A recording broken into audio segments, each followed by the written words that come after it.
Stone Wrestling fans in the house tonight. If you haven't heard about Anchor, it's the easiest way to make a podcast. Let your boy tell you why. First and foremost, it's free. Can't beat that. Also, there's creation tools that allow you to record and edit your podcast right from your phone or computer. Anchor's also going to distribute that bad boy for you so you can be heard on Spotify, Apple Podcasts, or anywhere else people are listening to podcasts.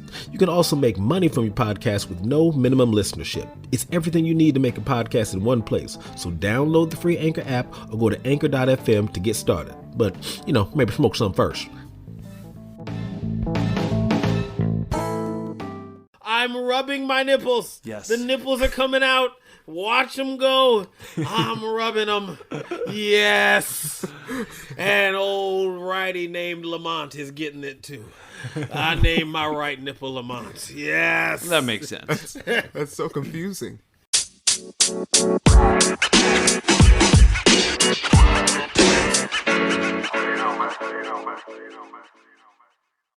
We're ready. We're ready to get high on wrestling. Here we are again, ladies, gentlemen, everything else. It's the 420 Wrestling Hour.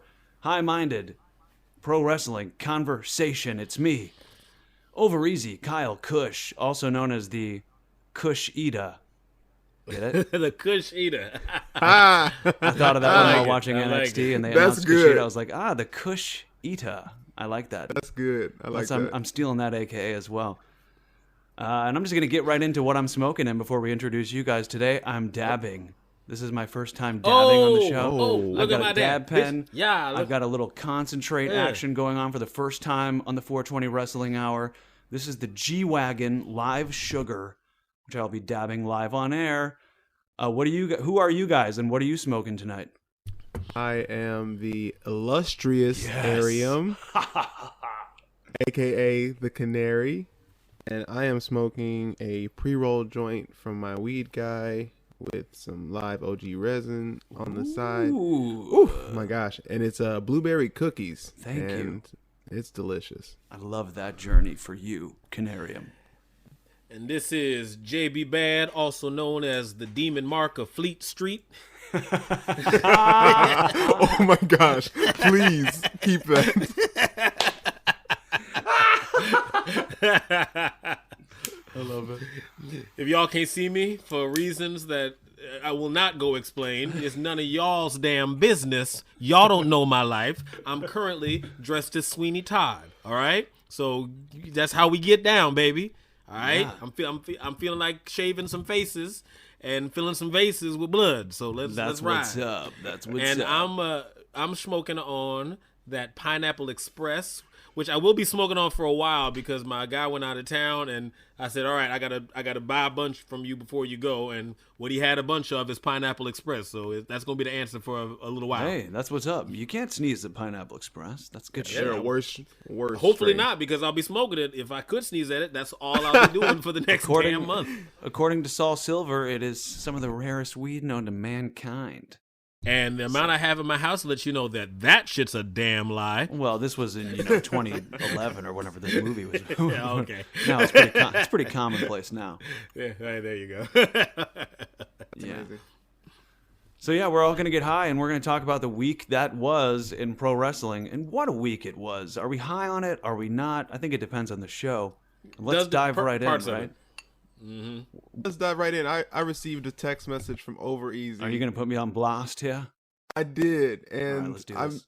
I put you on blast, but I somewhat agree with you. I have probably some disagreements because I don't think the whole show was horrible, but I think you said something about you might start watching Impact. Yeah, I think there's a. Beep, beep, beep, beep, beep, beep, beep. Is it time? No. All right. Oh, wait a minute. Not quite yet, Impact driver. Pump the brakes on the that car. scan came out of nowhere, scared the hell out of Ariel. You know it did. If he hears the word impact, the juices start flowing. I gotta grab my phone. The timer's not ready. We're not there yet. We're on Monday Night Raw. JB Bad. I'm also known as the Scat Man. I love it. I was like, what's going on? This man looks fine. This man's really passionate about his really impact. That's why his name's the Impact Driver. Oh man, we'll get there. I know the people want to hear about it. We're talking about the longest running cable show of all time here, Monday Night Raw, God. Taking place in the state of the art and award winning Thunderdome. What awards did it win? Or critically acclaimed. I think that's what they say. Isn't that what they say? I think they do say critically acclaimed. The critically acclaimed Thunderdome. That's how I wanted to introduce our show this week. The state of the art and critically acclaimed 420 Wrestling Hour. I'd love to see what critics have acclaimed the Thunderdome. I don't know, but anyway, Monday Night Raw was a show. I did send you guys a text saying, week after week when I watch this, usually on Tuesday, the day after, it puts me in a bad mood. Which I usually get the opposite experience from watching SmackDown. Now, damn, just Raw ruining your day. Yeah, and I just like, why do I put myself through this? Which sometimes leads me to ask the larger question of like, why do I watch as much pro wrestling as I do when so much of it, especially WWE product, I don't enjoy most of the time?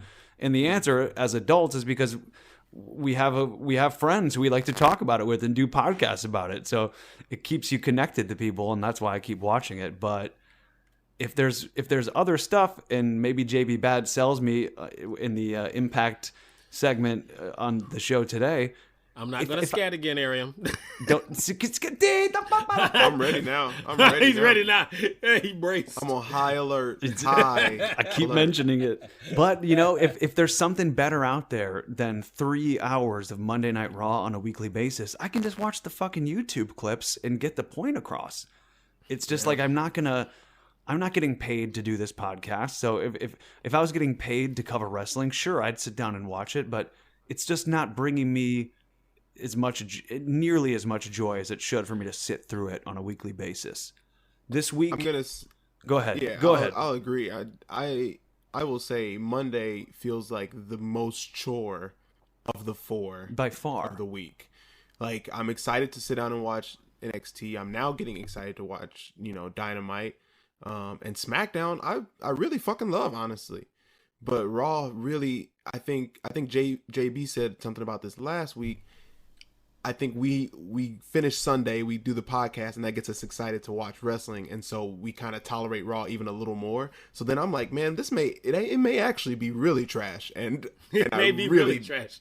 You know what I mean? It may be even worse than I feel right now, and it's really it's kind of tough. It's tough to watch. It can be. It can hurt your spirit at times, but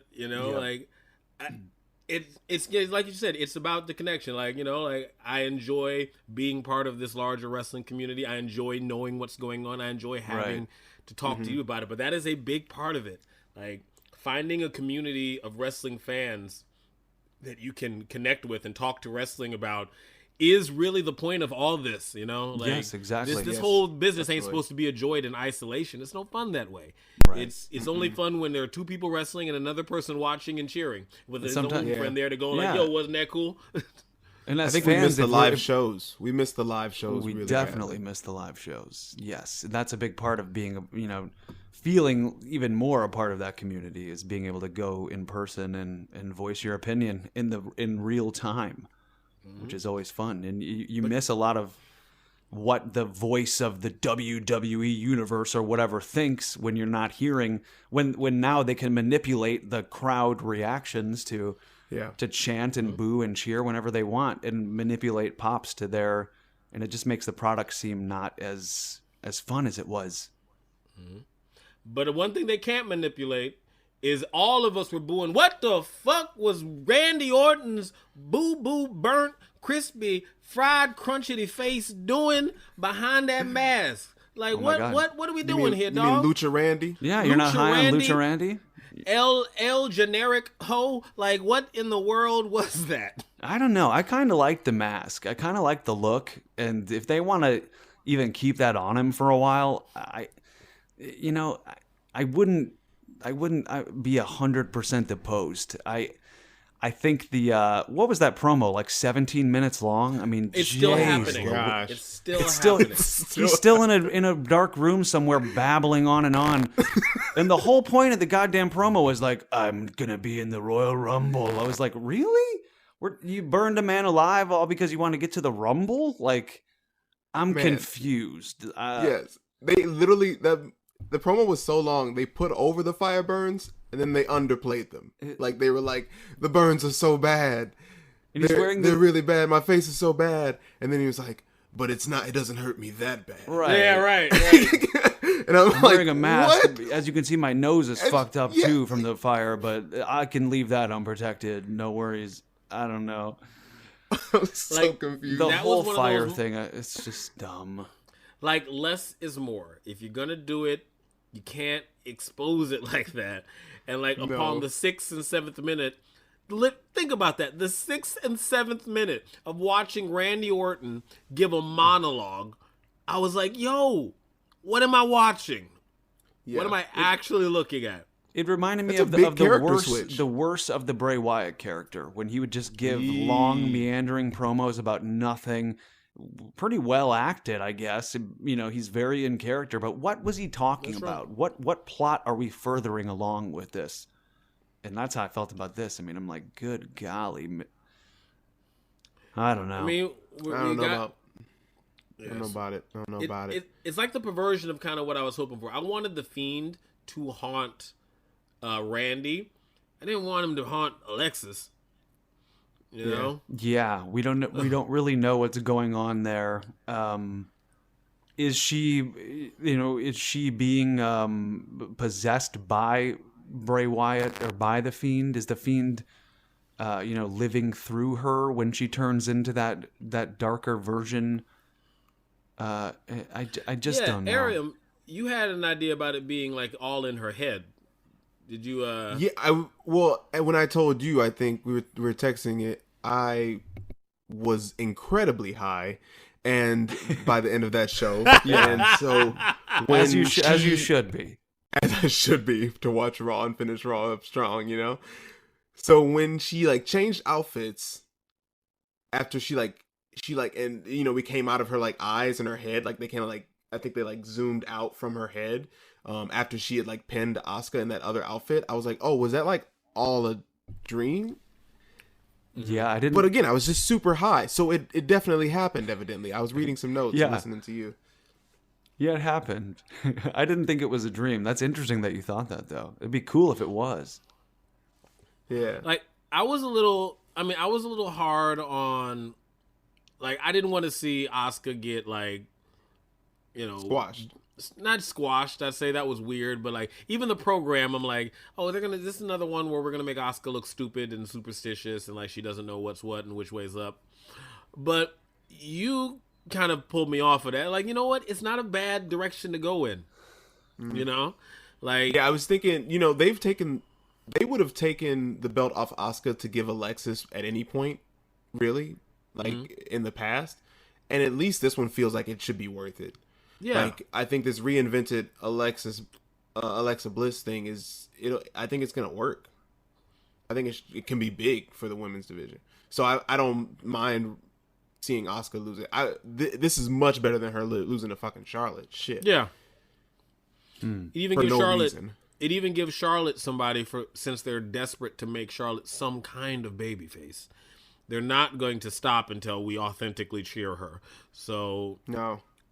So at least you have a decent villain for her to go after.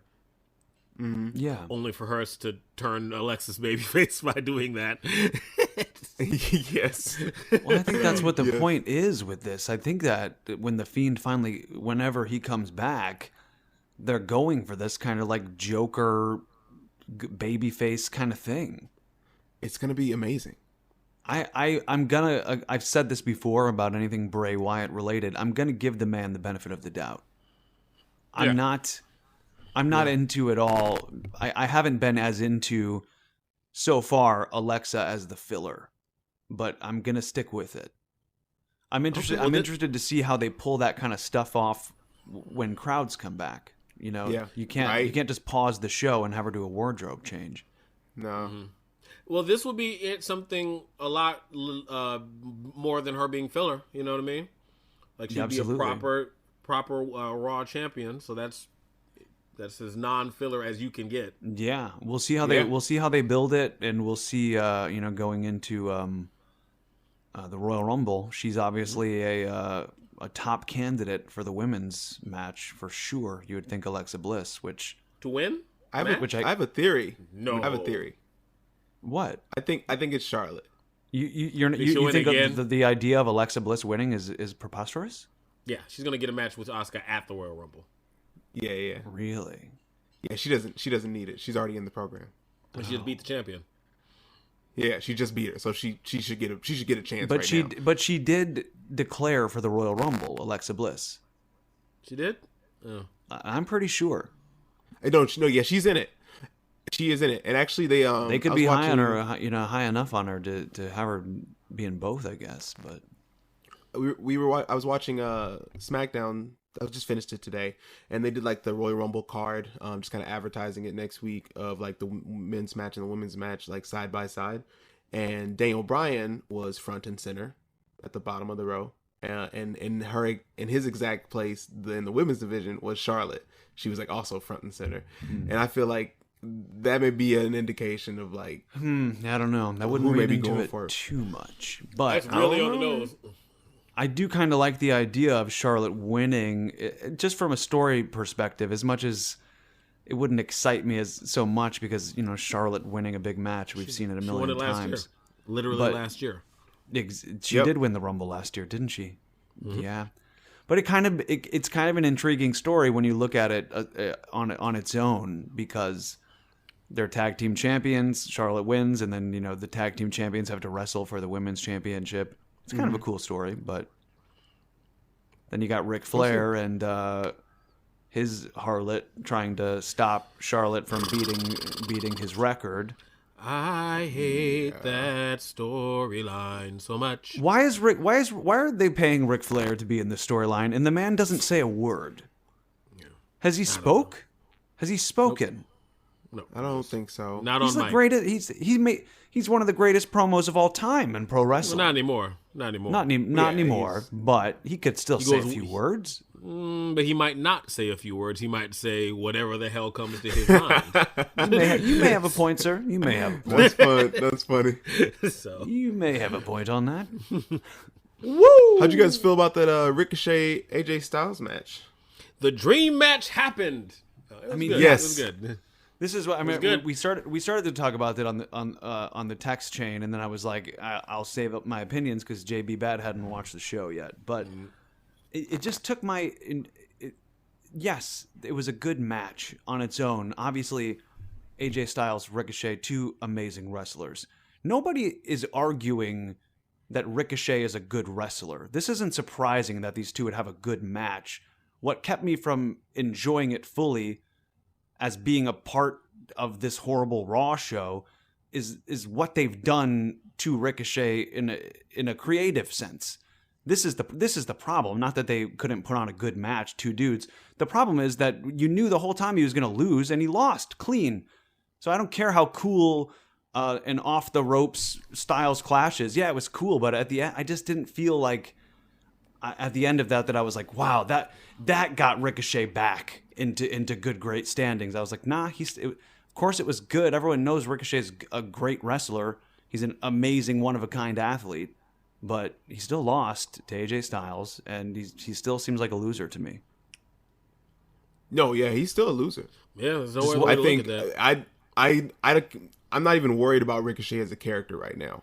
So I think, from my perspective, I was like, I know he's nothing. I know he's not going to be anything. You just think he's building his stock for a potential relocation? They're not. He's not being used in that way yet. He's just doing nothing. Huh. So I looked past the character and I was just like, I'm just going to enjoy this match. And so I think, for my perspective, like, I was just like, it was a good fucking match. That finish was amazing, and we don't get to see a lot of just two wrestlers just doing like crazy shit a lot on Raw. So I was like, I'm just gonna enjoy the singles match. Yeah, that's about where I was. Like, I was way past it as a narrative device. And I think a lot of these things, I think maybe that's the gimmick with AJ Styles right now. There isn't a gimmick with AJ Styles. He's just going to go out there and have some kick-ass matches with some people. And I just kind of was imagining them doing it like this is prime AJ versus prime Prince Puma, and just imagine what they could have done, and this is your chance to see some of it go down. And I really didn't look at it any deeper than that.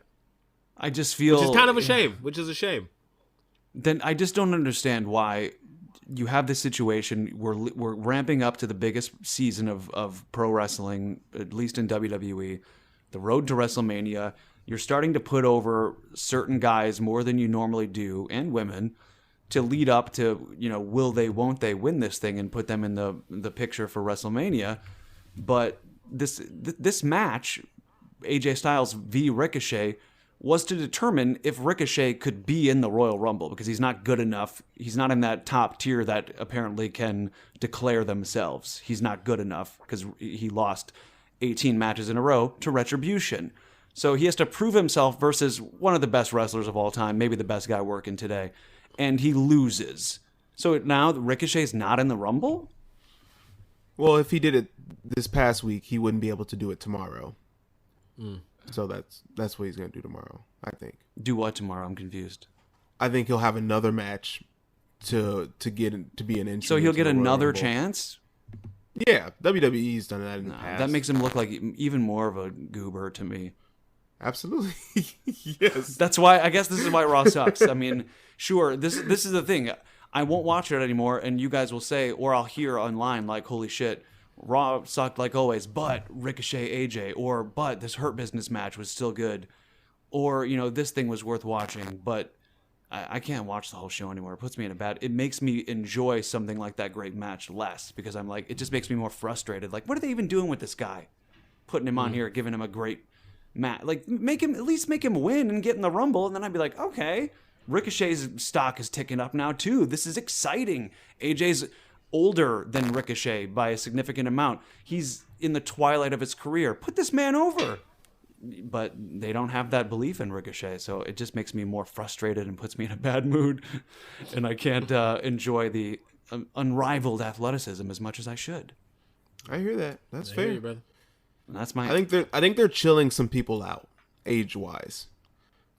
From what I've just been watching, like in the women's division, even in NXT, just like they're chilling some younger people out and being like, we'll use you when we want to use you, but we have you on contract, and you're not going anywhere.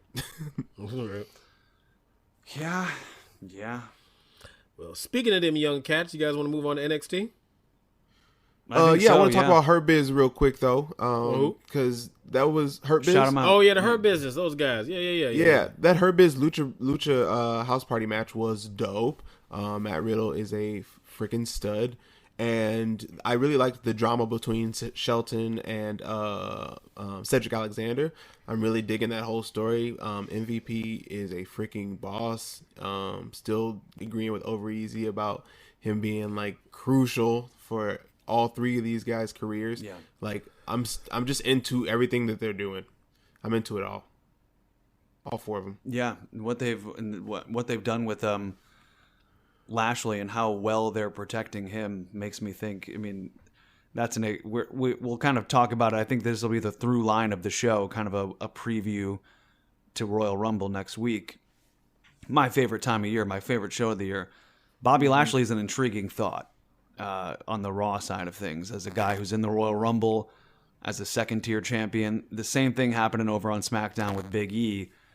Either one of those guys could win this fucking Rumble, and what I'm popping for either of those storylines, whether it's Bobby Lashley going title for title against Drew McIntyre or Big E doing the same thing against Roman Reigns. Either of those things sign me up. So that would be a way to really fucking accelerate the Hurt Business too, is putting two belts on Bobby, and then maybe have Bobby just like ceremoniously do a finger poke kind of thing with MVP and give him the United States Championship. That would be kind of cool. If I'm half baked, US title back back on MVP. Yeah. That would be pretty wild. But anyway, yeah, I dig the Hurt Business stuff for sure. Yeah.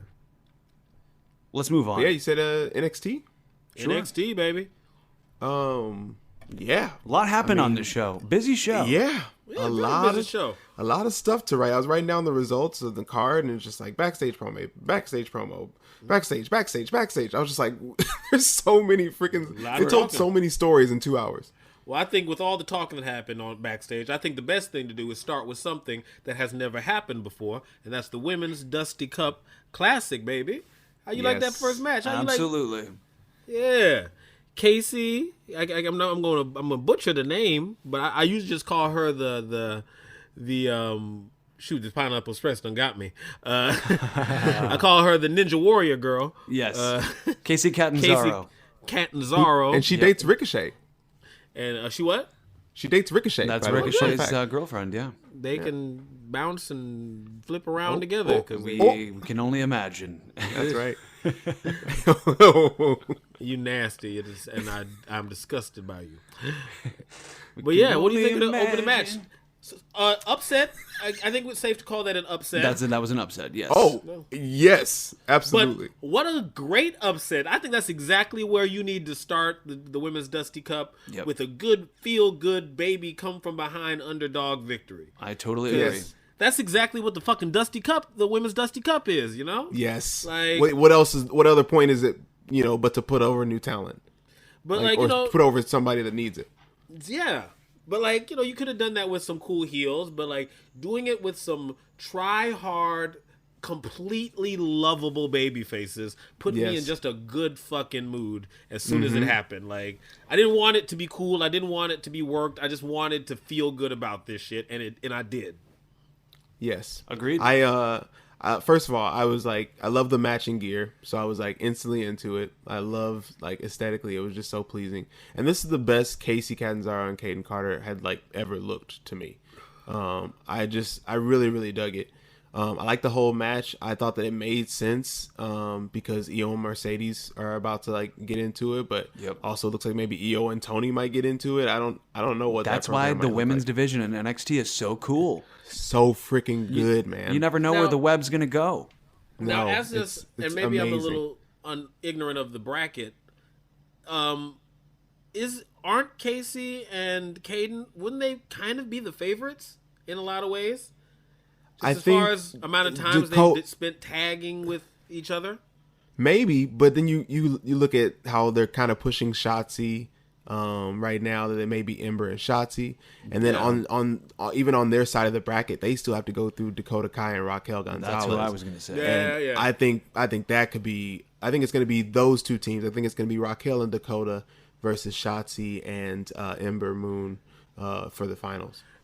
I don't know. I could see Casey and Caden making it all the way to the finals against Dakota and Raquel. I can see that as well.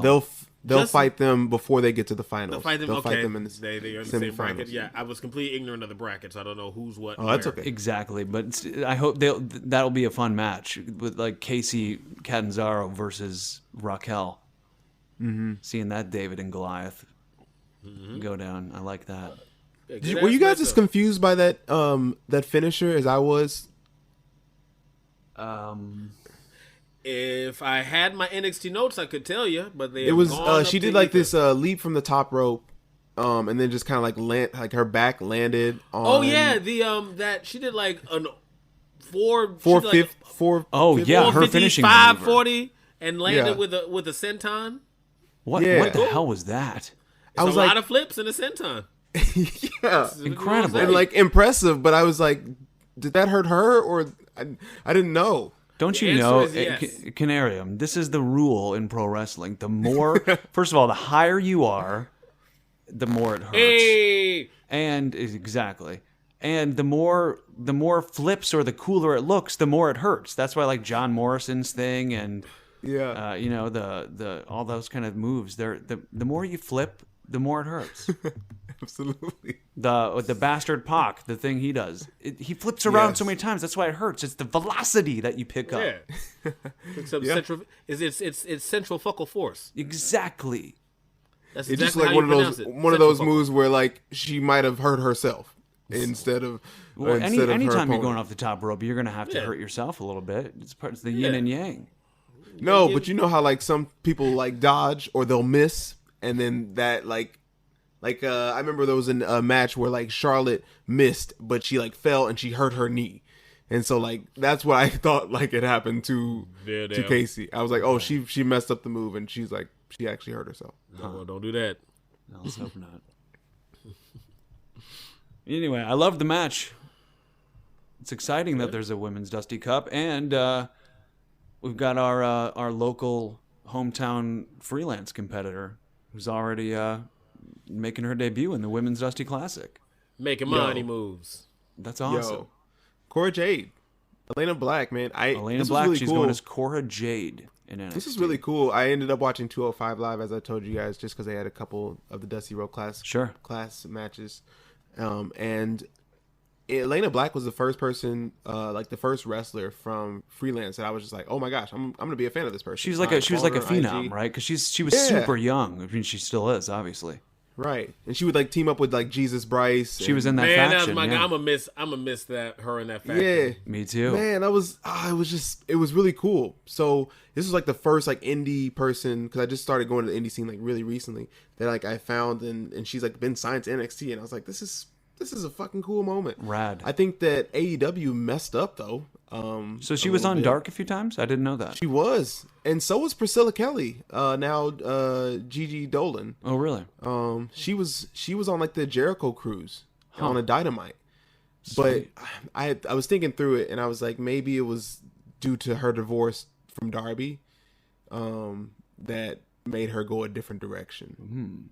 Well, but I think it's a loss for those two, and I don't really know how AEW is going to get better talent. Who was married to Darby Allin? I don't know this news. Priscilla Kelly. Oh, okay. I was like, Elena Black was not married to Darby Allin, was she? No. Okay. No, Priscilla, the one she was a tag team with. That's right. In the Dusty. But I was saying, I think AEW is going to have a problem if they don't like start taking people and like before they're ready, because they don't have. I don't know what they do like without a PC. They're just going to miss out on talent, younger talent, as WWE just scoops them up. They need time. Yeah. They'll be okay. Maybe they're just waiting for hey, go get trained at WWE. We'll sign you. Yeah, exactly. That's a good point too. And when you get unhappy, just don't sign that contract and come on back. They can't book you all, so whoever they're going to train you all, but they can't book you all. So whoever don't get booked, call you in 5 years. Yeah, that's true. Maybe they'll partner with Impact more. I do like Tennille Dashwood. Who? Sorry. Still on the next Emma. We're getting closer. We're getting closer. Don't worry. But anyway, what else went down on NXT? I mean, you had this whole Finn through line, which as you said, Ariam, was a little confusing as far as you got the Pete Dunne as the next competitor, I guess. You've got Karrion Kross waiting in the wings. You've got this whole won't he join Undisputed Era. Now he's going to tag with Kyle O'Reilly next week, apparently. What do you guys? Are you high on this? I want to be, just because it's all four of them I really like. Yeah. I'm really into all four of them. I just want to know what program I'm supposed to be buying into. Yeah. And I think it's unclear. What'd you say, JB? I was agreeing with Aaron Sam. Gotcha. Right with him. Unclear, just completely unclear. Yeah, I guess we got to wait for it to pan out. I don't feel like it accelerated enough last week, maybe, to make me as interested as I want to be. I mean, it accelerated kind of for me, but not in the way I wanted. Like, I was like, "Oh, Kyle, you back? I thought you were down." Right. Right. He's so in it right now. He's so in it. Yeah. Like, he's making the most of this moment. He is, but I thought he was hurt. Like, I thought Pete Dunne did some damage to him. I thought he was going to have to take a couple weeks off at least, like, to sell that. Yeah, I guess not. But yeah, I mean, there's a lot of like this was a show where they were just kind of building momentum for what they're going to do next with this. Yep. Mm-hmm. So the pieces are coming together. Yeah, it's interesting. We'll see what happens. I like the intrigue of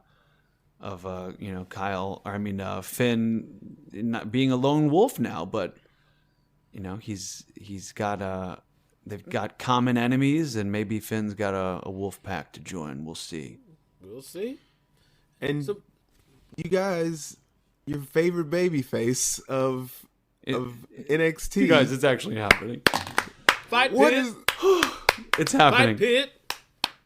Fight Pit. Fight Pit. There is one king of the Fight Pit, and it's my favorite wrestler, Timothy Thatcher. It's Timothy. I said he owns the Fight Pit. He's undefeated in the Fight Pit. No one's ever going to beat Timothy Thatcher in the Fight Pit.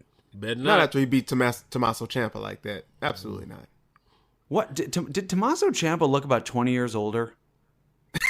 The beard. Is it the beard and the hair, like the way the back of his head kind of? I don't know what it was, but I was like, man, he's got some real gray going on here. It looks like 20. He's letting the gray shine, baby. He's like, this is what it is. I mean, still a murderer, a badass man, but yeah. What an upset! Really? I didn't think it was an upset. I thought this was Timothy Thatcher's match because I had so much faith because I was like, if he loses this match, who is fucking Timothy Thatcher is essentially Ricochet at this point. If he loses this match, he's got to win in the Fight Pit. Yeah, good that y'all were there, man. I don't know. I'm glad that he won it, but I thought him beating Tommaso Ciampa, like that was like the biggest win that he's had so far. Yeah, I mean that isn't true. That I think both those things are true. I think it was a giant win for him, but I wasn't like.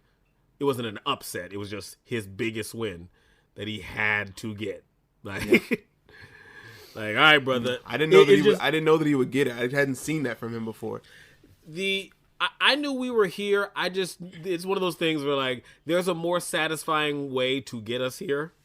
You know what I mean? Yeah. But like we're here now though. Like we're in the Fight Pit. They had a brutal kick-ass match. That was some cool shit.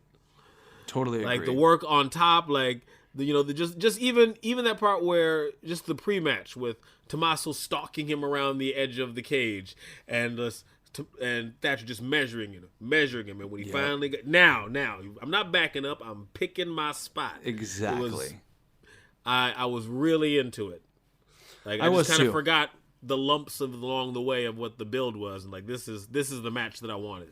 There's something I like about the Fight Pit setup. I don't want him to overuse it, but I kind of dug it. And I don't know what the ring announcer's name is, but I want to give her a shout out because her introduction of the Fight Pit, like that got me really ramped up. Like I was like, that was really good. And I want to shout her out. I wish I knew her name. I'll look it up for next week. She's consistently great. I go back and forth on stuff like this, like because I don't really watch the UFC because I don't really like how barbaric it is. And so when things like this like kind of like creep into wrestling, I'm like, this is just weird. It's like scripted. Like, why are we trying to act like we're something we're not? But anyways, that aside, for what it was, I thought it was good. And I thought that they did a good job. But yeah, that's just how I look at those like Fight Pits. I like the thing that makes it work for me is the taking away of pinfalls. Yeah. Like that really helps because a lot of times it does like it when you bring in MMA elements, it does insult the rest of your product. Yeah. Like, okay, now these fake wrestlers are really gonna fight. And it's like, well, what were they doing before? Right.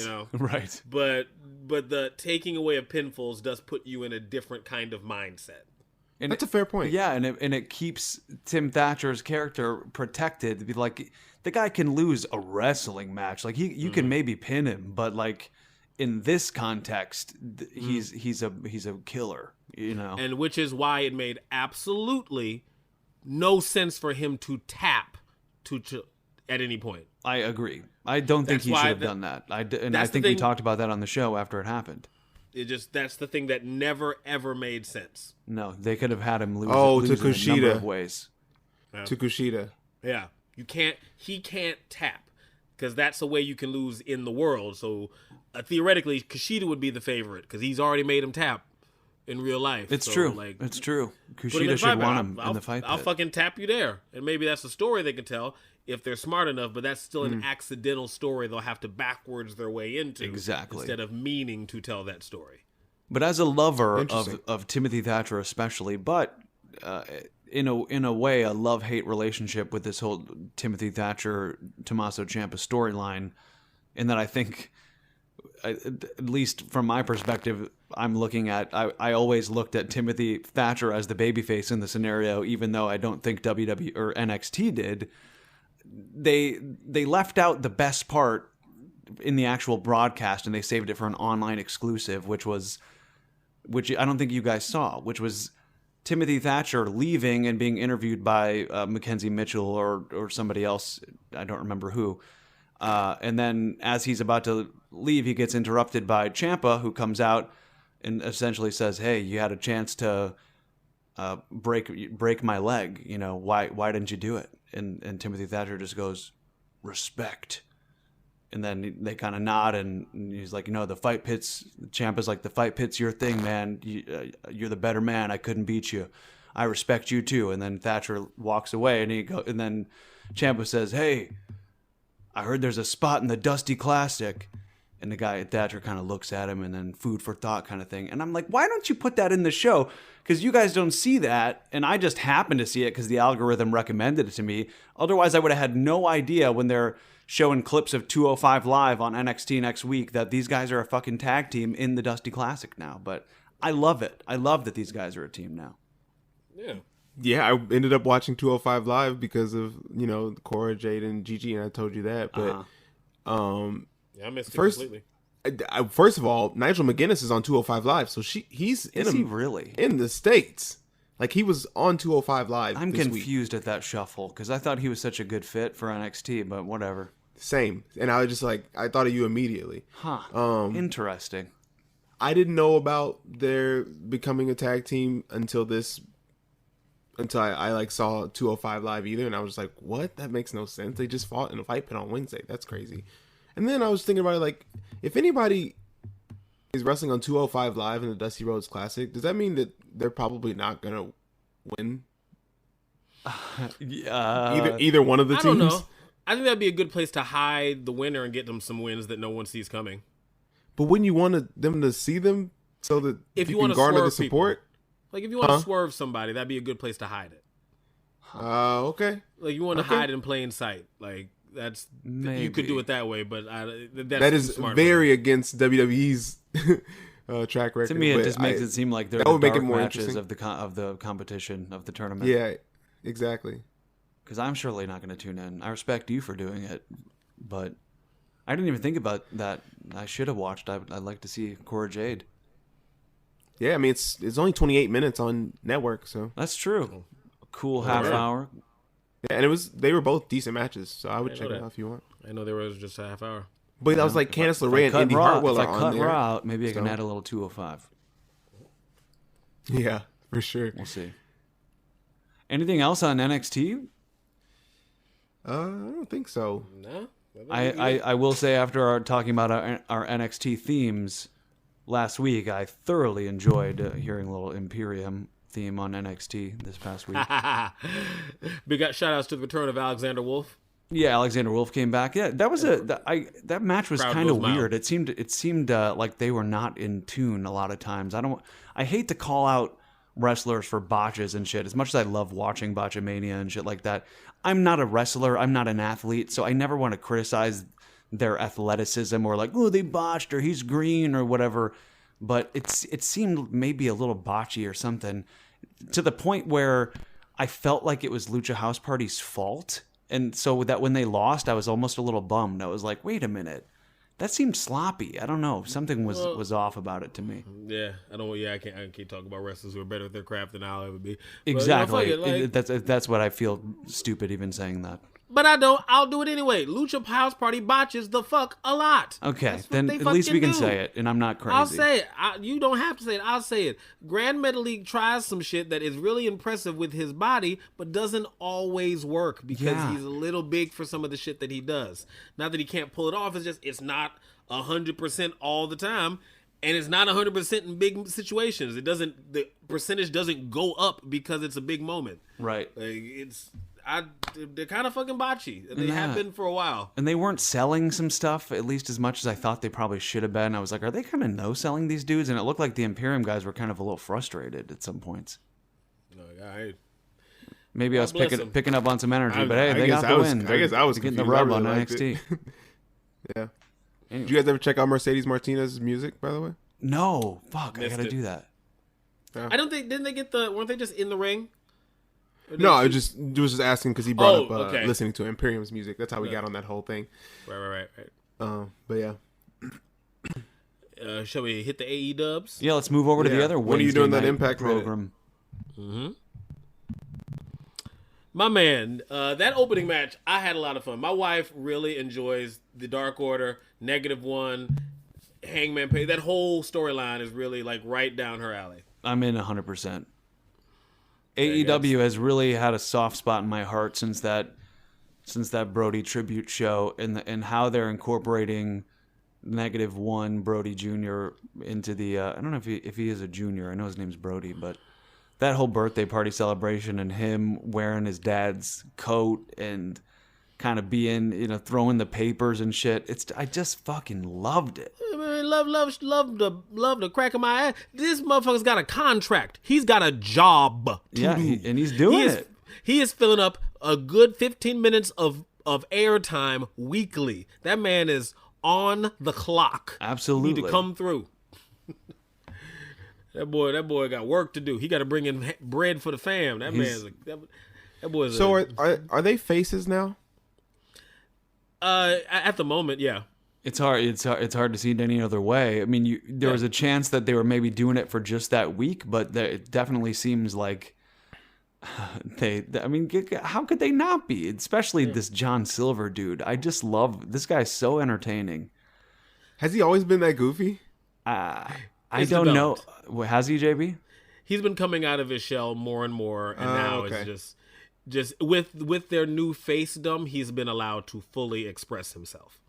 I loved that he said yes, like graphics and like music moment with him like coming out from the back of the celebration. Shit, man, I loved that. That was great for me. I think Hangman all the way up until I saw the awesome small touch. I think Stu Grayson's the dude's name is.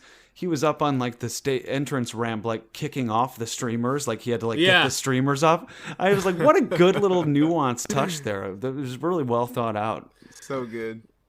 Like it's the right kind of goofy. A great opening segment. I really enjoyed it. And Hangman Page, the king of melodrama, Yep, he said no, which I think is the right decision for Hangman. But really, I mean, if that made them seem even more babyface, the sadness and the rejection, and the fact they didn't just overpower him and beat him up after he said no. I don't think this is over though. No, of course not. I think this ends with either Hangman in the Dark Order or them fully back as heels. Yeah, I think you're right. Ooh, okay. Yeah, you can use it to push Adam Page as an even bigger good guy, or you can bring them together for a little while and then have them, somebody turn on somebody. Who knows? You know what? I kind of weirdly for me, I'm kind of liking like this emo ass cowboy routine. I love it. I kind of like at Hangman Page the fuck up. Maybe it's a situation where he just it's not pushing anyone anywhere. He just fucks up in the Dark Order, which everyone was loving, goes heel again. And he's like, shit, I fucked that up too. Fuck. Yeah. Fuck. Every time I let someone get close to me, everything goes to shit. I kind of like him in that position. I know it'll have to pay off at some point, and I think it'll pay off with an AEW championship in the future. Absolutely. But like, I kind of like him in that mess, just as we called it back in acting school, sliding in the shit. That is an interesting place for Adam Hangman Page to be, I think. I love that. And I agree. And by the way, how's that dab treating you, brother? It's treating me great. It's a sativa leaning, at least I think. And I had a different concentrate before called G-Perps, which is more indica leaning. And that shit would just kind of knock me out. But this stuff, it's more heady, so I'm able to enjoy some conversation. But it's definitely making me very high. It's doing its job. Mm-hmm. Good shit. Are you guys into this private party Matt Hardy thing? Private party Matt Hardy. I tell you what I'm into. This shit needs a whole fucking Impact Minute. God mother Damn it! Let's take the reins off the man. Oh no! Oh no! is. Oh no! Yeah. Have I done it? Did I done goofed? No, I'm still here. I thought I cut it all off, but I'm still in the house. Like this shit was raw. She was better than raw.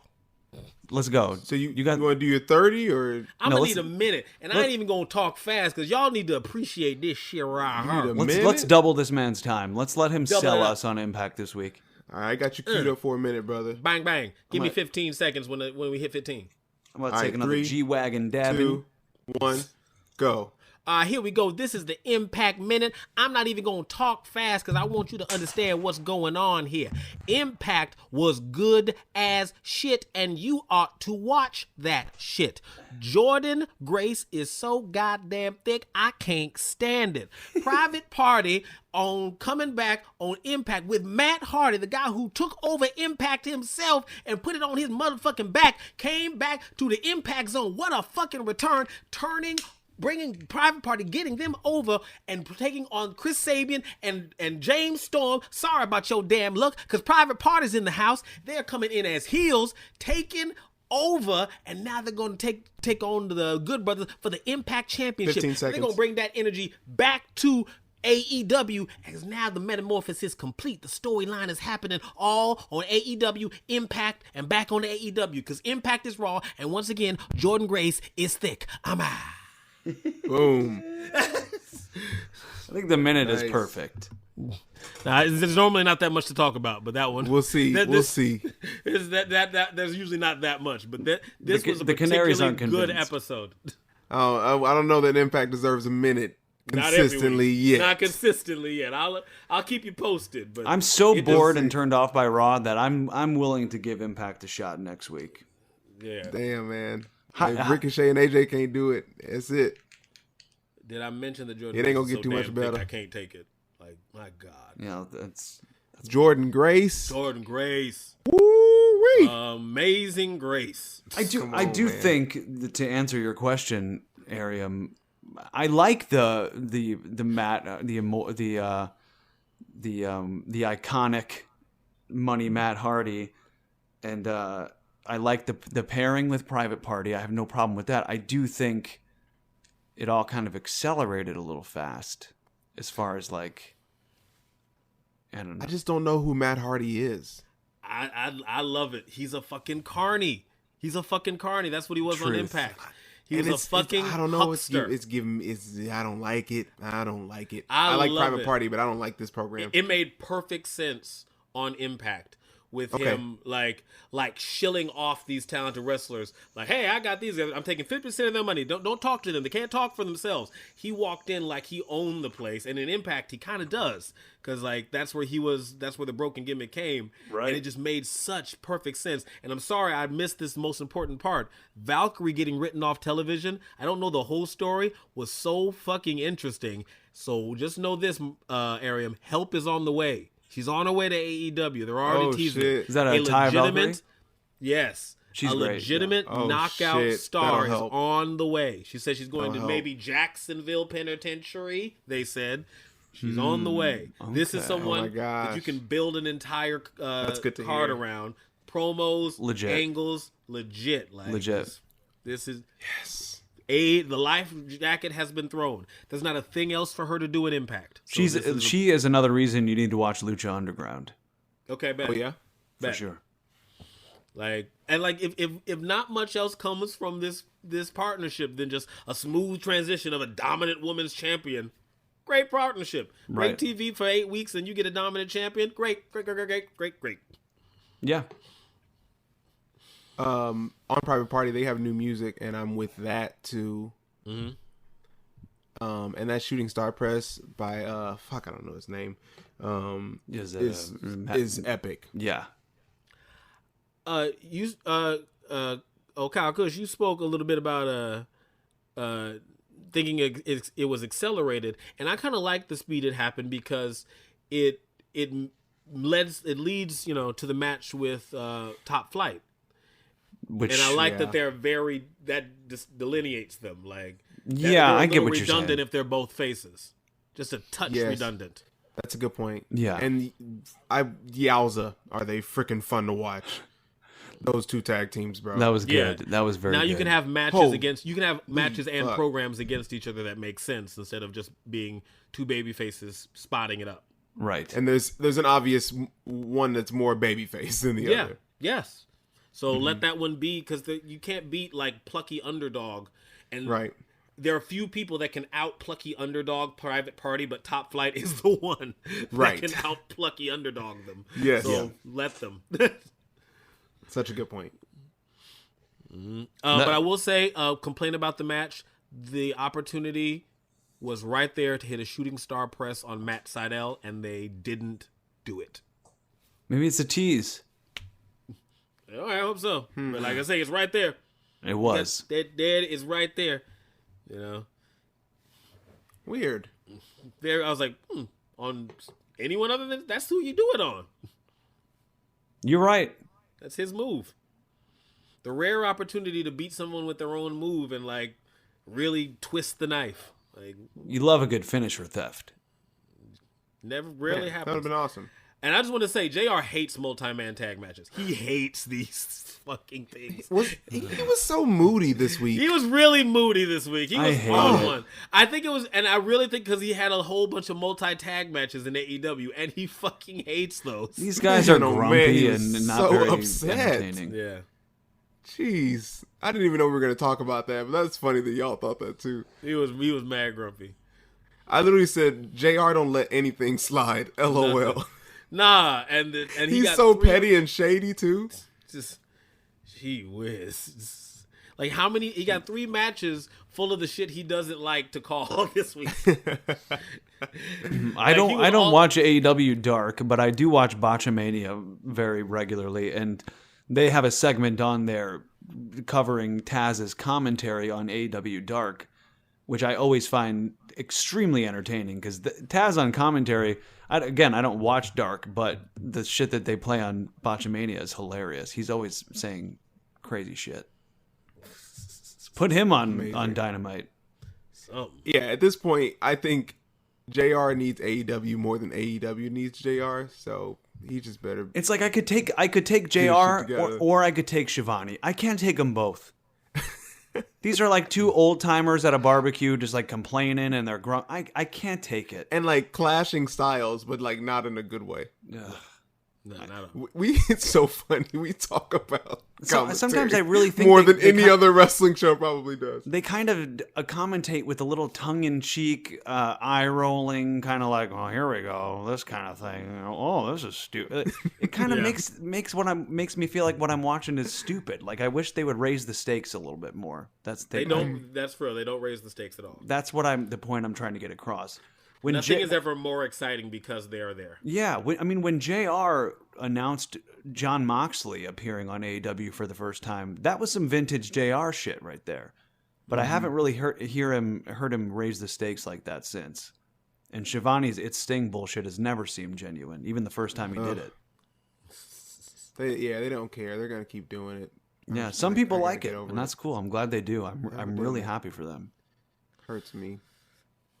Well, you know what I'm happy about? Talk to me. Bucks are staying babyface. Bucks are saying babyface. Bucks staying babyface. That's right. Yeah. We got some drama in Bullet Clubland. Yeah, it was a pretty entertaining segment going to Kenny's house. Yeah, I told you they were staying face. Like that's going to be the tension and the drama. Yeah, interesting. And Marvez getting disrespected at every turn. That was fun. Yeah, that was not meaning to get off of the Omega and Bucks Bullet Club stuff, but speaking of Marvez, that was the one time where I didn't feel like an MJF joke really landed when he made fun of his breath. Whatever he said, I was like, that wasn't very funny. And yes, I agree. I was like, that you're usually really killing it with your jokes, but that wasn't very well written. That was just my opinion. I agree. Went about as well as a lion salt later on. Yikes.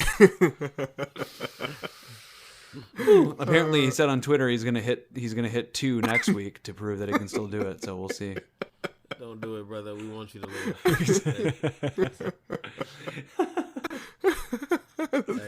Let's talk about it. I don't know. Like, we're still talking about Kenny and Young Bucks, but I want to talk about that one. Do it. My man, Mr. Lion Salt, brother. It's just he tried to get the ropes. The ropes were kind of like goo. He slipped it. Yeah, he's like, can't sit on this any longer. Gotta go, and he just landed right on his motherfucking head. Apparently, he's okay. Just barely. Jeez Louise, bro. He almost broke his ever-loving neck. I just looked at him, like, after he finished it, I was just like, yeah, we all saw that. We glad you okay, bro. Yeah. That was a botch so bad it almost turned my man Babyface. Like, I was just... like, yo, dog. He's always kind of a tweener anyway, Jericho. But he's full Babyface after that. I'm like, are you okay? Can I help you, sir? I'm curious to see. I want to see if he tries 2 next week. He said, I don't want him to. I say, were y'all surprised at who won? Yeah, I just want you to know that we fall down, but we get up. It's all right. What do you mean? Are we surprised by who won the triple tag? Not really. Yeah. You said not really? Not really. I could have. The only way I couldn't have seen it going was the Sami Hager route. Yeah, that was the only one. And I kind of wanted it to be Santana and Ortiz. I thought it could have gone that way, but I didn't think it would. But that was my second choice. I thought it would have strengthened the faction to show off that like they are the best tag team in the group. So then when they are holding the tag team belts, it's like they are also those guys. Yeah, that's one way to go with it. Yeah. I'm entertained by what they did. I mean, it kind of goes contrary to what we've been kind of excited about with what they've been going towards with MJF maybe taking over leadership and swaying everyone else to go get behind him as opposed to Jericho. But it doesn't seem like what he did to win the match in a crooked way is gonna make him endear him. Exactly the word I was looking for. Thank you. So I don't know what they're doing now. I like the mashup music. That was cool.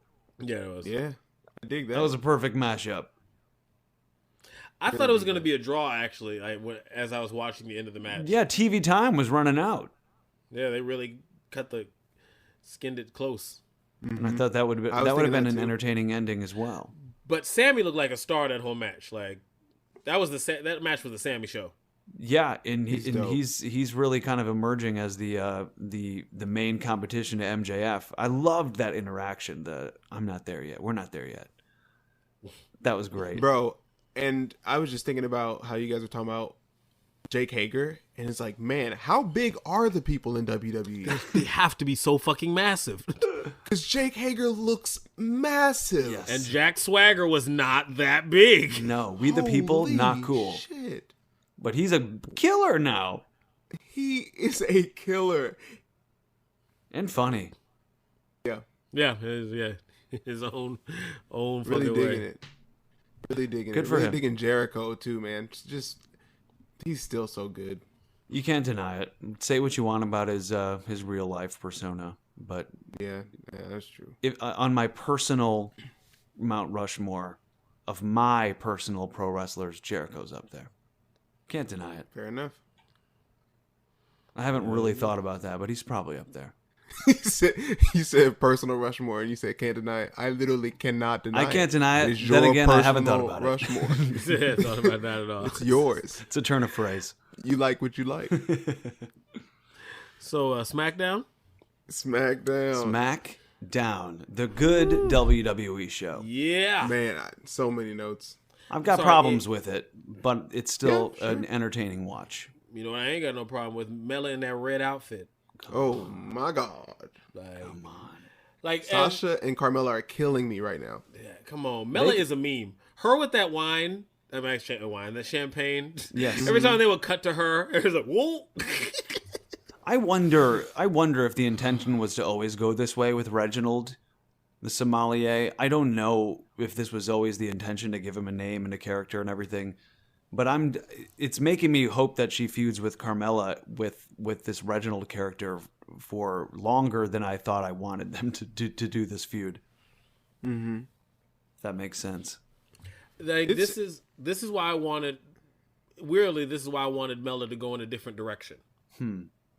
Like after she lost, develop all these things, and with Reginald, with some other person, get back to Sasha fully characterized with Reginald in tow, and then get yourself a title much later down the line, instead of it having to be happening now, which maybe they'll put it on her, but I don't think so because they just got it on Sasha. Yeah. And WWE just had a kind of an intergender wrestling match. Yes. Almost. They almost did it. They close. We're tiptoeing on the line here. Yeah, That's a big step. They tiptoed hard. Tiptoed harder than they've ever tiptoed. It was definitely a little, No, they've done worse. Oh, you're right. Okay. Recently. Let me say recently. Not even recently. Randy Orton RKO'd Nia Jax 2 years ago. Not in a match. You guys remember like Stone an Cold and actually Triple H sanctioned match. beating the shit out of Lita? Like he did it in the Royal Rumble. It was in the Royal Rumble he RKO'd, but I remember that. I do remember that. No, I know. I just think there's a difference between like an occurrence in the Royal Rumble match versus like an actually sanctioned match, woman versus. No, fair enough. They haven't done that in a while. It was a match, yeah, bell to bell. I mean, he didn't throw any strikes or even concussive blows her way. Yeah, which I didn't think about until you told me. He would set up a power bomb or go behind to maybe set up a back to belly suplex or something like that, but he never actually executed an offensive maneuver, as far as I could tell. It was all waist locks and plausible deniability could have been saying exactly. Like, I'm gonna toss her down, but he never once tried to run into her and knock her over even. What a thoroughly entertaining dude though. Yeah, I think he'll be good, man. I was very entertained by this exchange. Yeah. I thought this made Sasha look like a fucking beast. For sure. We all know that. Absolutely. It was I dug it. I'm gonna have to disagree on how it made her look like a beast. I think her style of wrestling kind of worked against her for me. Like her natural ability to sell. Like what I don't want to ever see is her with Reginald going put me down. No. You know what I mean? Like, but we didn't just see the that. moments. I mean, just even for flashes. Like I'll be watching mad close. Like I'll be watching shit like it's a New Japan match. Like even when he has her in the fall away slam, she's doing the head shake. Like no. Like even for half a minute, I'm like, yeah. But that's just what you do. That's what you do. But I'm like, no. I saw it as a wrestling fan and kind of an analyst, and I watched her coach him through that entire match. Yeah, that too. And that to me, it elevated Sasha in in what I would think of an admiration for professional sense. Different layer. You know what I mean? And so I think for that, it really put it over the top for me. But I didn't think about it so much as a character. But but that's the only one. That's a completely other. Right. And completely valid way to be looking at it too. There's so many ways you can enjoy and not enjoy this match. Like I say with her before, she gives everybody their best match. Yeah, that was she gave Reginald his best match, bar none. Bar none. I don't think you can fucking argue that. He's been in the game, baby, for a cup of coffee. He's probably an indie wrestler for the last 5 to 20 years. Yeah, I don't know this guy's backstory if he's a PC dude or what, but I'm interested. I'm entertained. He's smooth and charming. And you know what else is smooth? My man Sami. What's going on here with Sami Zayn? He's so funny. He's consistently one of my favorite guys. He's so funny, man. Yeah. I mean, what can him just standing over on the side and Cesaro acknowledging him as he came in. Yeah, there was Big E having conversation with him. He had 4 different signs. Several laugh out loud moments. And when he was talking about his last match, he was like, yes, okay, my hands were accidentally on his tights. And I was just he's just such a chicken shit. He's just such a chicken shit. I really hope this ends up with a triple threat. I think we may be headed that way. Again, you should be watching Talking Smack because... Damn it, I need to watch that. Yeah, Sami had a great exchange with Paul Heyman and Apollo Crews. And when do these come out? They come out Saturday morning, I believe. Okay. They do that. But again, yeah, it's becoming required viewing for these storylines. It's really great shit. But we could be heading towards a triple threat, maybe at the Rumble or maybe Mania. I don't know. I'd like it. I'd really dig it. We'll see. What else was going on SmackDown? We got the big dog, head of the table, through line here. Adam Pearce, Kevin Owens. We have Bianca and Bayley. The obstacle course. Yes, man. Yo. Okay, so at first I was like, okay, this is so PG. Like, Bayley's not even trying to, like, get a good time. She's just, like, taking her fucking time. Because she had something up her sleeve. Yes. And then I saw all of those things come out, and Bianca just carried Otis like I 10 popped fucking hard yards. for that. Me too. My valet was sitting right next to me, and she was like, holy fuck. You know what I mean? Like, yeah, I had to show my wife that one. She's like, she enjoyed that shot too. I didn't think she'd be able to do that. She's a beast. Mm-hmm. I'm forever going to be in love with her crossing Bayley up for the final. She broke her ankles. She took Bayley's ankles. Come on. Put the mollywops on her. She's Bayley's so cool. out of the match because her ankles are broken in two separate places. Bro, Bobby Lashley and Sami Zayn did an obstacle course, I think maybe like 2 years ago or a year ago. remember. I hated that So shit. bad. So going into this, I had very low expectations. No. But I can definitely say I enjoyed this segment. I thought it was a little weird that no, the announcers, everything was no selling pretty much Bayley like jumping over the dog hurdles. Like, okay, those aren't hurdles. What? But then I'm like, okay, I get what's going on here. I have a feeling, but I wish they would have sold it a little. Like, these aren't hurdles. What's Bayley doing? You know, kind of thing. Just lean into the goofiness. But yeah, that's a good point. But I thought she was doing like the football thing with the fast. Oh, maybe that was it. But she just didn't do it. And I saw this on Twitter, but it also that segment provided a wonderful metaphor for what it's like to be a black woman in America today. So that I'm not a fan of that. I didn't make that joke. Someone on Twitter did, but it's like I enjoyed that. That got a lot of traction. It's like every black girl who saw this episode gets it. wow, That's a really good point. Oh. There's a lair. That's a really good point. And honestly, man, Bayley is just so good right now. Like this, Bianca looked athletic and everything, but at the end, Bayley, like just kind of like walking up to the ring, and I think they finished just like, or walking up the ramp, and just kind of like standing at the top of the ramp. They finished like with her just there, like moping, and I was just like, "Fuck, she's so interesting." Yeah, I just love watching my favorite her. version of Bayley ever. Right now, I love it. I love it. Yes, and in the full circle, I'm rubbing my nipples. Yes. The nipples are coming out. Watch them go. I'm rubbing them. Yes. And old righty named Lamont is getting it too. I named my right nipple Lamont. Yes. That makes sense. That's so confusing. What? Oh, it's Lamont and Remington. Okay. Yeah. Those sound like The right nipple is fine, named upstanding Lamont. The left gentlemen. nipple is named Remington. They sound like butlers. But yes, they need a good rubbing, especially when you enjoy Bayley. Yeah, it's come a long way. We want some Bayley. She's absolutely hysterical. I loved the ding dong hello. I hope it happens every week. And now we must take our seat at the head of the table. Okay. And my man, Big Dog. Listen. And pimp right hand Paul Heyman. I'm from New York. I will whoop your ass. I'm from the streets. I was like, yo, come on, Paul. Him Let's go. Making his entrance, no theme music, in a suit, taping his knuckles. Fist. Nothing has made me laugh like this. I guess I'm a complete mark. Because that whole time I was like, Paul Heyman versus Adam Pearce. Holy shit. I'm actually into this.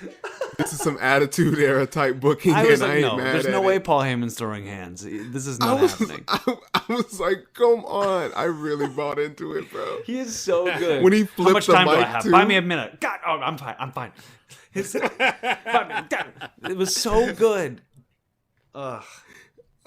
But this whole thing as a whole, I don't know what you guys are thinking or how high you are on it. This whole will he, won't he with Adam Pearce thing. I'm just... I know we got into it last week as well, but they spent so much time after the Adam Pearce match materialized at the Royal Rumble with Roman Reigns, at least on social media and shit, of putting over Adam Pearce as being a legitimate competitor. At least they tried. They were putting out enough things on YouTube and Twitter and shit to make me think he's going to wrestle Roman Reigns and we're actually going to see somewhat of a match. But it makes me think that almost Adam Pearce, they were going to do this match and something legit happened to him where he wasn't cleared. But I don't know. And then they just wrote KO back into it. Is that what you're saying? Yeah. That may be a fair point. I think I'm a complete mark, man, because when KO did his promo about like being when he was like in his car, I was like, man, he's just such a freaking good talker. And I got so into it.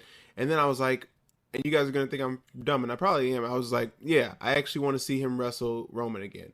Like, I can see this program. Is KO going to beat Roman? That would be insane.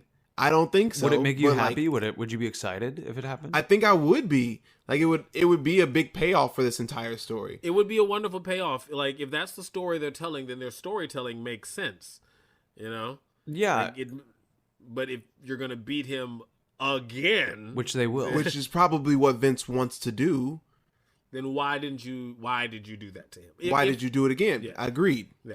And maybe I'm into it just for the potential, the slight potential, but yeah, I think there's something to it. I don't think you're dumb, like you said, like because this is the story on its own makes sense. Kevin Owens has not gotten a fair shot here. He hasn't lost clean.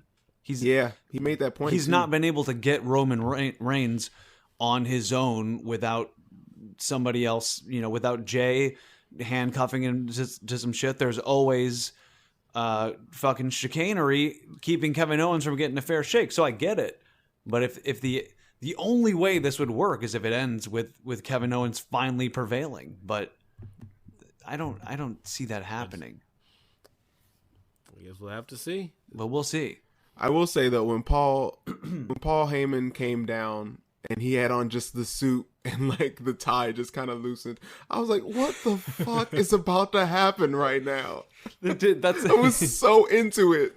He's taping his knuckles. I can't. Yeah. I mean, I just took that match kind of like at face value. Like, this was an entertaining angle for the week. Yeah. Like, I thought, of course Adam Pearce isn't going to Mania, but if he fights Paul Heyman, he's going to be like, oh, you are healthy enough, so Roman's going to beat him up now. That's where Roman gets his thing. I honestly didn't expect KO to show up, so it was a bit of a swerve for me, like, giving me what I wanted, which was one solitary, vulnerable moment by Roman, but not when I expected it, which was last week, so you got me. It's like Kevin Owens coming to the rescue of somebody when, like, no one's ever helped Kevin Owens, so that was nice of him. It was nice. I didn't expect Jay to not be there. It was just all kind of... That also surprised me as Roman was getting laid out at the end of the show. I'm like, where is Jay at this point? Where is Apollo Crews at this point, Yeah, did I miss anything? Where is Jay? Just wasn't there? I wish that story, I just wish they would do a little bit more work to tell me why, first of all, Kevin Owens was not allowed in the building. Like, why can't you flesh that out a little bit more? Come up with a reason that Paul Heyman and Roman were able to pull the strings so that Kevin Owens was kept literally from the building. And then come up with a reason, Kevin maybe comes back and locks Apollo and Jey Uso, who happen to be in the same dressing room, lock them in the room, and then goes to fuck up Roman Reigns. But it was lacking a little bit of that depth for me. Just a bit. I hear that. I really do. But now we're going to get a last man standing match at the Royal Rumble, and that has the potential to be very boring because that's a lot of counting to 10 slowly. So, I know. We'll see what we can throw Kevin off of it in 2 and 3. I'm going to give them the benefit of the doubt, which is dangerous because, and only because, this is the Royal Rumble, and it's coming around. This is the official kickoff to the road to WrestleMania. So if this match is a vehicle for something new to begin, which I don't have the highest hopes for, but if by the end of the Royal Rumble we have some inclination of what's going to happen going forward with Roman Reigns and the Kevin Owens thing, this is for sure the end of it, then I'm okay and we can move on going forward to April. But for sure. And we'll make, predictions once we know the full at some card. Point, once we know the full card. But you guys want to just talk about who you see winning the men and women's? Yeah, talk the Royal Rumble. We definitely do that. Let's do a little preview just to because this is my favorite pay-per-view of the year. I like it better than Mania at the end of the day because it's shorter and it's always around my birthday, which helps. I usually have some sort of like Royal Rumble birthday celebration. I also realized that when I was a lapsed fan, like in my college years and the couple years afterwards, I didn't really get back into wrestling full time, like watching every show as a dedicated fan, until around 2016 when AJ Styles came back at the Royal Rumble. That was kind of enough to intrigue me and pull me back in full time. But every year I watched the Royal Rumble, and for so many years, from like 2010 to 2016, they were duds. The winners were boring. It was like the Sheamuses and the Alberto Del Rios and the Batistas when everyone wanted Daniel Bryan. Those kind of things that never were enough to draw me back into the product full time. And I found it interesting that I always used the Royal Rumble as a barometer of like, do I want to get back into this? And usually it was like, nah, it was kind of fun to get together with my buddies and watch, but it was kind of stupid. But it took AJ Styles for me to be like, oh, this is kind of interesting. This indie dude is in WWE now. I think I want to watch this again. But that is pretty cool. Yeah, that was. Nice. I didn't think about how the Royal Rumble was like always kind of my barometer for it, and then Mania as well. But I went back and rewatched like all of them recently. Did you? Yeah, and wow, a lot of fun, and a lot of fun to see like what they do each year, because some of them are just not great. Honestly, true, but it's always my favorite pay-per-view as well. Even though they're not, they don't always give you the best payoff you want. It's just the possibility, Yeah. And last year's match was like my favorite of the whole year. It was very, very good. It's that one part of the year where WWE really does feel like anything can happen. Yeah, and this year I think has the potential to be really cool because there's lots of possibilities. They've done a pretty good job of elevating certain people so that there's a plethora of possibilities for realistic winners. Yeah, they reactivated the semi-annual Cesaro push. Here we go. Here we go, baby. Let's warm this dude up to go absolutely nowhere to make some warm Don't tea. you forget about King Corbin squashing Dominic for no reason. Hey, you got to get him ready for the Rumble, baby. Got to get him ready for the Rumble. Somebody got to get ready for the Rumble. Someone's got to say some dumb shit like, well, King Corbin's big, so he might be a favorite. Yeah. I didn't think that even King Corbin squashing Dominic did not make me think, well, shit, Corbin could win this thing. Not going to happen. So I'm really buying into them selling on Daniel Bryan. They're really putting that over. There's this tier now, with Daniel Bryan, Cesaro, and Nakamura, where you believe any of those guys could win at this point with how they've pushed them in the last few weeks. Yeah. So you mean you only believe Daniel Bryan, right? No, I believe Cesaro could win based on how they're pushing him lately. I know, that's the idea. That's why it's the semi-biannual Cesaro push. They almost always push it. It's kind of like Dolph Ziggler's semi-annual push. Maybe this is the one. Well, I will sit there. I'll be out there waiting to rub my own nipples my nipples. If it happens? Yeah, yes. If it happens, you can rub my nipples. There's a chance. I think there's. I mean, he's one of the top choices. I think if you're making predictions, I would not part with any amount of my money. No, I will say I do appreciate them actually like making wrestlers pick up steam versus just like acknowledging how great they are when they're in the Royal Rumble, and then us having to believe that they've been doing shit for the last year and a half. Yeah, you know what I mean. I hate them to get for Nakamura to not have these wins and them being like, well, this is Shinsuke Nakamura, like really putting him over in the Royal Rumble. Like, you haven't done shit with him. Yeah, I think but that's also kind of the cool thing about the Rumble is like if you win that thing, it's kind of an automatic get out of jail free card. You have a chance to reset people with the Rumble. It's that big of a deal. But do they ever use it that way? Like someone who was like, sucking shit before and then they win the Rumble? Not very much. Yeah, you're kind of right. I mean, the person who's won 3 times is probably the biggest face in the company of all time. I don't know. That's arguable. Yeah, but was he ever in a situation where he was like, oh, man, Stone Cold's losing a lot of matches and really without direction. Oh, he won the Royal Rumble. No. They give it to somebody who they want to put on that pedestal, and they've been like working towards That's what we were hoping when Drew Nakamura last won, year. but we see how that turned out. Mm-hmm. And I don't know. I really want to know what happened with that. Like, I don't know where this tangent is, but I remember watching those Shinsuke Nakamura AJ Styles matches and them going back and forth and just being like, why are they not letting him win? Same thing with Samoa Joe. I mean, they were identical scenarios to me. Like, both of those guys needed that belt in at least one of those times, and way more. They were interested, I think, in long-term champions with prestige at the time. Yeah. And if you're going to have a champion be champion for 150, 200 days, it in their mind wasn't going to be a guy who can't speak English, or in their mind a guy who's injury prone. It's going to be AJ Styles, I guess. Yeah. And they really don't play hot potato, I guess. No, and I think that's not a bad thing. But, like, the thing is, like, you can't do 3 matches in a row if you're going to do that. Exactly. WrestleMania, then let him go do any fucking thing else in the world. Don't let him touch AJ Styles again for 4 to 5 months. Yep. It made AJ Styles look great. Yeah, it does. It does make AJ Styles look great, but, like, it's by collecting bodies. AJ Styles would still look great by beating Nakamura, but instead of now he looks great by killing Nakamura completely fucking dead for the rest of his damn career. Yep. Like, he didn't need to look that damn good. Like, shit. Seriously. 100%. Like Goldberg in any fucking scenario recently. Yeah, man. Like, you ain't got to do it like that. Oh, he beat Nakamura at WrestleMania. Ah, shit. Elbow to the balls. He moves on. He needs to ruin the biggest character in all of WWE. Yeah. Like, ruin completely. Jeez, you can just beat him. Like, you can just beat him. Yeah. Like, as terrible as it feels, like, the Asuka Charlotte thing has not been worked terribly. No, it really hasn't. They don't as an fight Asuka each fan other every week.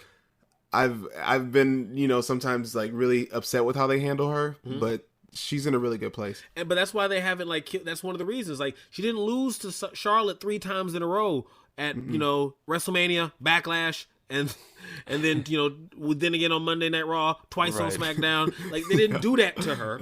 Yes, Charlotte always beats her, and that is a problem, but it's not the giant problem that it could be because they didn't make us watch it for 3 months straight.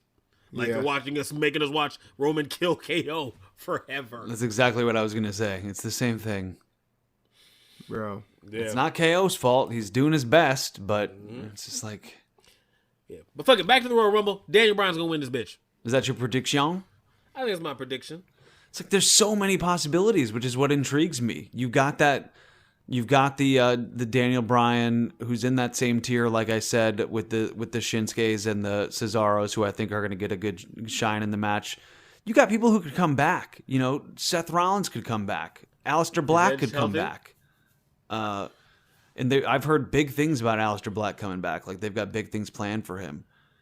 He hasn't been in a while. No, he hasn't. I mean, The Fiend could come back in this match. Man, I will. Oh, there's a possibility. I mean, cool. Think about the what they could do with, like, The Fiend's magic shit in this Royal Rumble. Because, I mean, The Fiend knows that Randy Orton's whole goal now is, I gotta go win the Royal Rumble with my new Fire Lucha mask, and the Fiend knows he's gonna be there. So think about the possibilities of The Fiend and Alexa Bliss winning both of those matches. That's some really good fantasy booking, and I really wish WWE was this good. Yeah, I mean, it's a cool possibility to think about. I hope so. I really hope so. And like I said, man, that would be dope. Go ahead. I was just saying that would be dope. It would. A lot of things would be dope. I just hope they do something cool. Like I said earlier, with the whole possibility for champion versus champion with either Lashley or Big E. I love those possibilities. I was thinking about that because those are Bobby Lashley and Big E are like obviously two of my favorites, and I wish that they would be in a place where I wanted them to win. But champions rarely win. No, but they could. They're in the match. That would be cool. It would be cool. You've also got Keith Lee sitting there. That would be cool too. Mm-hmm. But then where does he go? Fights Drew. Before or after Goldberg takes it. Or he fights Goldberg. Yeah, we have to talk about the realistic possibility that Goldberg could be the fucking champion. You know what I mean?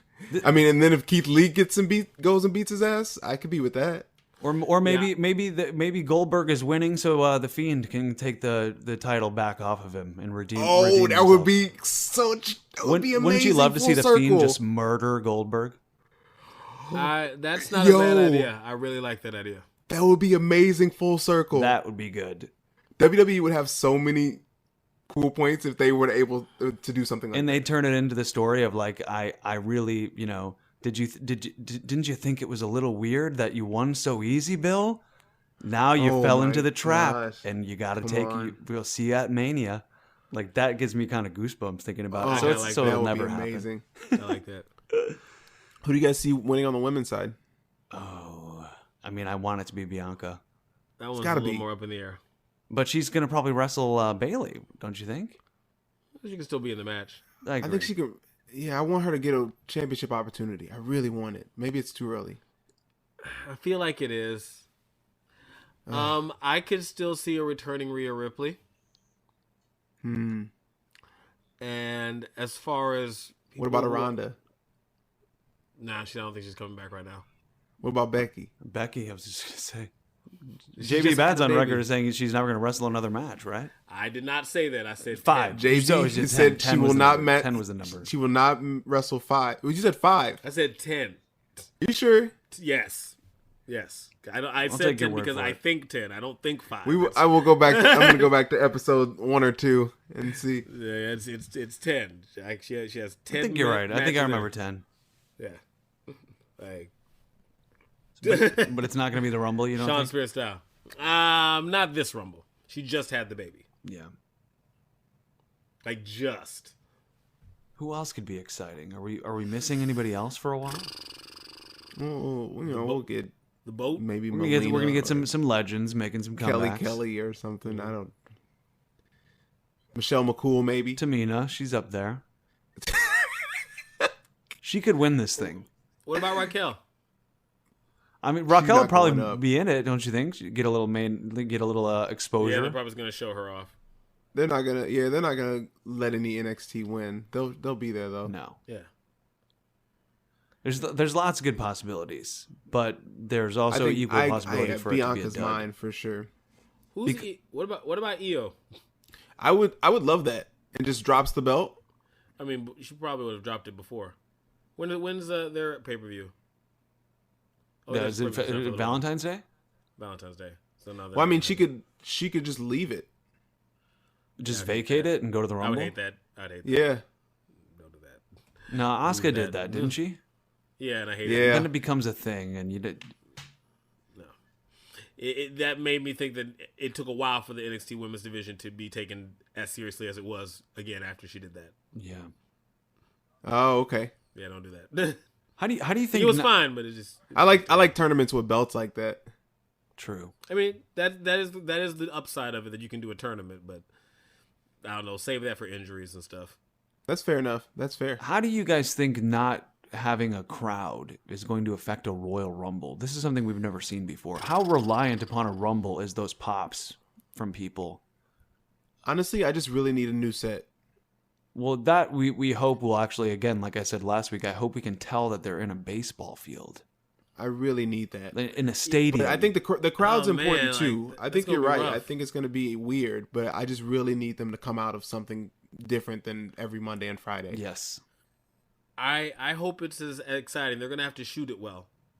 They can't get away with dumb shit like last time when they missed Edge's actual entrance. Oh my you have God. to shoot and they missed the first spear. Yeah, oh my gosh, yeah. Just get it right. Let's use those 8K cameras the whole time. What do you say? Easy. That's too real for my eyes. It really is hard. It's so weird. I need to see Carmella in that 8K and Sasha in that 8K. That is a true thing. I'm about to say a true thing. Say it, brother. Truth. Let's go. No, that was it. You said the true thing. No. I get it. Anyways. All right, well, that was... Was that the week in wrestling? That was the week. I think that's the week in wrestling. We wrap that bad boy up. Ready for next Sunday for sure. Royal Rumble next week. I'm so excited. It's the day after my birthday. I think I'm so excited. We were talking about possibly dedicating the whole fucking show to the Royal Rumble next week. Might be a Royal Rumble only show. A Royal Rumble special. We're gonna give a live reaction right after the show and put it out right away. So you know, and unless the Royal Rumble's a huge dud, and then if it doesn't earn the respect of an entire episode, we'll talk about other things. I did hear Hulk Hogan was about to wrestle Sting on AEW, so if that happens, we will talk about. I'm kidding. I'm lying. What? What? Okay. I'm so high. But if something that big happens, then we'll cover it. But I think it'll probably be. Are we leading? The AEW's got to match something to WrestleMania's level.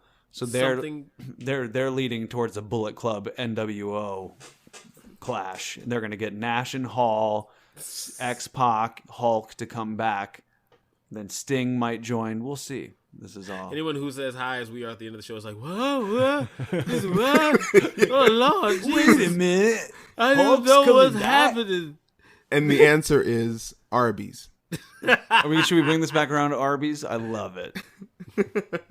I probably will never eat Arby's again. That was a huge mistake. I think you're right about Arby's, JP Bad. I love it. The nipples are back out, baby. Here they come. Yes. Oh man, I'm pumped about the Royal Rumble. I can't wait. We're gonna get really high. I think we should probably take a hit of whatever we're smoking on for every entrant in the Royal Rumble. I think so. So that's 30. So. We'll take 30 hits at the end of the Royal Rumble by the end of the match. Man, that episode's gonna be something, that's how y'all. It goes down. Let's do it. Fuck.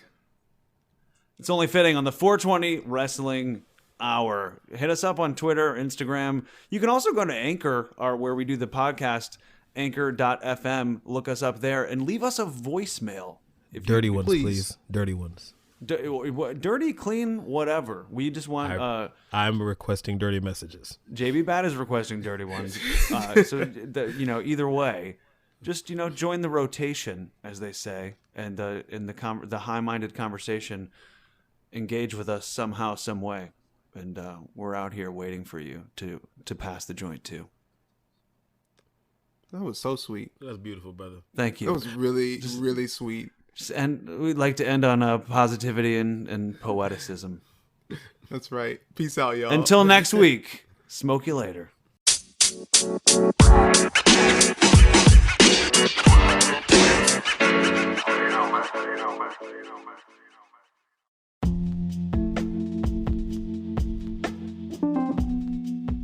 Hey, stoned wrestling fans. If you haven't heard about Anchor, it's the easiest way to make a podcast. Let me tell you why. First and foremost, it's free. Hey, more money for that overpriced dispensary weed. Also, there's creation tools that allow you to record and edit your podcast right from your phone or computer. Anchor's also going to distribute your podcast for you so it can be heard on Spotify, Apple Podcasts, and all that jazz. You can make money from your podcast as well with no minimum listenership. Yo, it's everything you need to make a podcast in one place. So download the free Anchor app or go to anchor.fm to get started. But maybe smoke first, because that's always good.